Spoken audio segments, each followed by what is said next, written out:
வாழ்க வையகம், வாழ்க வையகம், வாழ்க வளமுடன். குரு வாழ்க, குருவே துணை. ஆண்டவன் கணக்கு. ஆண்டவன் கணக்குன்னா என்ன அப்படின்னா, நம்ம ஒன்று சொல்லுவோம் இல்லையா, பழமொழி கூட சொல்லுவோம், நாம் ஒன்று நினைக்க தெய்வம் ஒன்று நினைக்கும் அப்படின்னு. அதுதான் உண்மை. ஏன்னா செயலின் விளைவாக வருவது இறைநிலை, அது நம்ம எல்லாருக்குமே தெரியும்.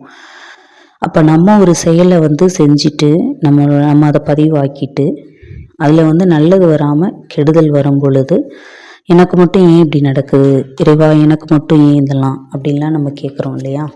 அது எல்லா சூழலும் யார் உருவாக்கினது? நாம் தான். தீதும் நன்றும் பிறர் தரவாரா.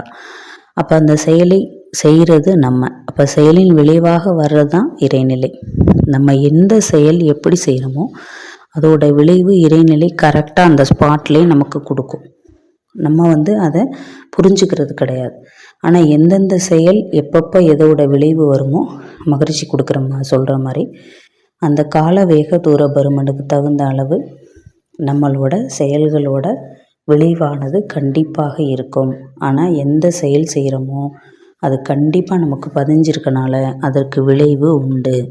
அதனால தான் என்னென்னா, கூடுமான அளவு நம்ம நல்ல செயல்களையே செய்ய வேண்டும்.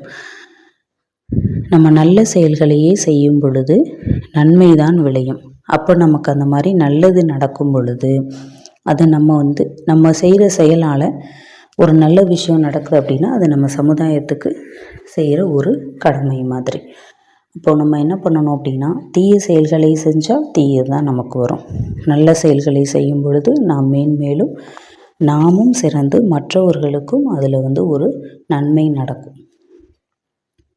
இப்போ நம்ம நல்லதே செஞ்சிட்ருக்கோன்னா நம்மளோட பதிவு நீங்கிறது மட்டும் இல்லாமல் மேலெடுக்கு இதையும் நம்ம போடாமல் நம்ம சந்ததிகளுக்கு நல்ல விஷயங்களை கொண்டு போய் கொடுப்போம் இல்லையா. அதுதான் நம்ம நல்ல ஒரு சமுதாயத்தை, ஒரு பிற்கால சமுதாயத்தை உருவாக்கக்கூடிய ஒரு திறன் நம்ம செய்யக்கூடிய ஒரு இந்த நல்ல விஷயந்தான். அதனால தான் நல்லதே செய்யணும் அப்படின்னு சொல்கிறாங்க. அப்போ செயலின் விளைவாக வருவது இறைநிலை அப்படின்னு நமக்கு தெரிஞ்சிருச்சு. அதனால் நம்ம செய்கிற செயலில் இறைநிலையை நாம் காணணும் அப்படின்னா நல்லதே செஞ்சிட்டே இருக்கும் பொழுது நம்ம இறை தத்துவத்தை நம்ம புரிஞ்சு நடக்கிறோன்னு அர்த்தம். நல்லதை செய்ய செய்ய செய்ய இறைநிலையை நம்ம இன்னும் உணர்ந்துகிட்டே இருக்க முடியும். அப்போ சமுதாயத்தை சார்ந்தும் நமக்கு ஒரு நல்ல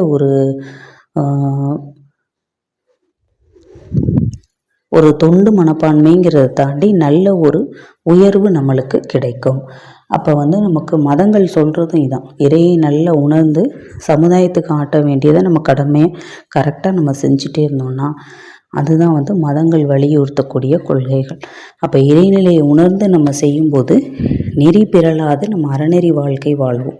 அப்போ எப்படின்னா, நல்லதை செஞ்சால் மட்டும்தான் அதை நம்ம கொண்டு வர முடியும். இல்லைன்னா நம்மள்கிட்ட செயல்பாடுகள் தீயனவாக இருந்தால் விளைவும் அதே போல்தான் இருக்கும். அனைவரும் நல்ல செயல்களையே செய்து வாழ்வில் முன்னேறுவோம்.